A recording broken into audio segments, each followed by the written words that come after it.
Waalaikum salaam.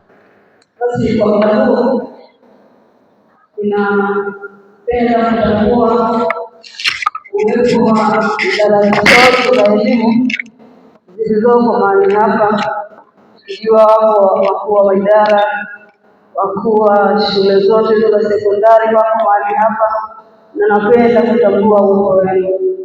Lakini ninapenda kutambua mkuu wa idara hii, ndugu Lupenzo. Amekuwa ni mtu mzuri, mtu mwema sana, na lazima tupe shukrani zake.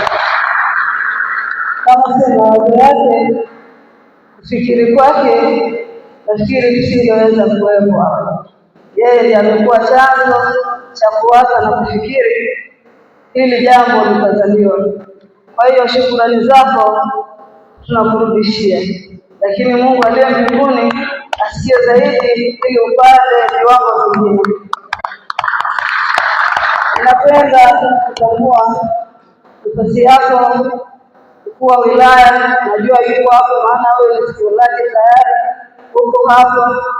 Tunakushukuru pia kwa kufika kwa wepesi kwa ajili ya kuunga jambo hili mkono.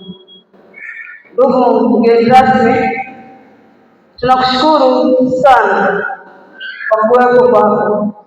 Umekubali wito huu pale ulipoletewa habari hii mezani pako na ukawa mwepesi kufika. Ndugu mgeni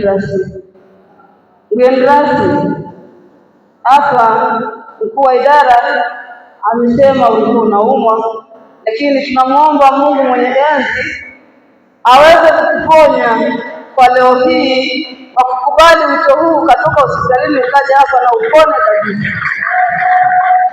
Hilo ni ombi letu mahali hapa. Ndugu mgeni rasmi, tunakuomba, najua mengi amesema mwenyekiti wa kamati hii, amezungumza mengi na mambo mengi yaliyogusa moyo.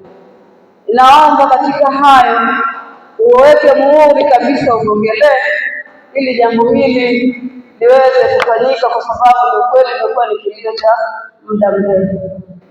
Mheshimiwa mgeni rasmi, mimi sihitaji kuongea maneno mengi kwa sababu umekuja hapa, unajua kabisa kwa nini umekuja, lakini ukawafikiria walimu hawa. Tena ikikupendeza, wakati mwingine ukiungana na Lupenzo mkuu wa idara, wakapata na kamtoko kingine kakuweza nako kwa promote tena zaidi. Mheshimiwa mgeni rasmi, walimu wote na wakuu wa idara mliopo hapa, nyie ni watu muhimu sana. Pasipo mwalimu hakuna daktari, hakuna injinia, hakuna mtu yeyote mwenye uwezo wa kuweza kumsaidia mwingine. Tunatambua na kuthamini sana uwepo wenu na kazi zenu mnazozifanya kwa ajili ya familia zetu, watoto na jamii nzima. Mungu aendelee kuwabariki sana, aendelee kuwapa moyo huo, muendelee kufanya vizuri zaidi. Mgeni rasmi, mimi ninachokuomba, mimi nitatoka kwa sababu nilishakunong'oneza kwamba nitatoka kwa sababu ya majukumu mengine. Mwenyekiti wa halmashauri yuko nje ya nchi, ana dharura, lakini mimi niko hapa. Yuko mwenyekiti wa uchumi, niko kwa sababu yeye hayuko.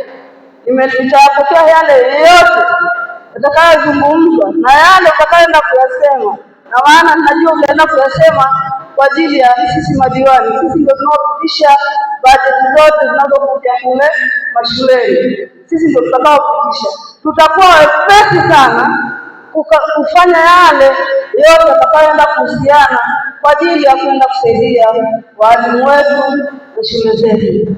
Nisichukue muda mrefu sana kwa sababu ninaondoka, ninakimbilia jukumu lingine. Mungu akijalia, kama nikimaliza mapema nitarudi, lakini niwatakie wakati mzuri. Mgeni rasmi, kazi yangu ilikuwa ni moja tu, kukukaribisha na kukushukuru kwa niaba ya Arusha DC. Arusha DC tunakuthamini, tunakupenda kwa sababu tunategemea mikono ya pamoja tuweze kutoka pamoja. Karibu sana Arusha DC, ni hapo kwetu. ni kuijenga. Asante sana. Karibu Mheshimiwa mgeni rasmi, uendelee na kazi hii ya leo. Asante.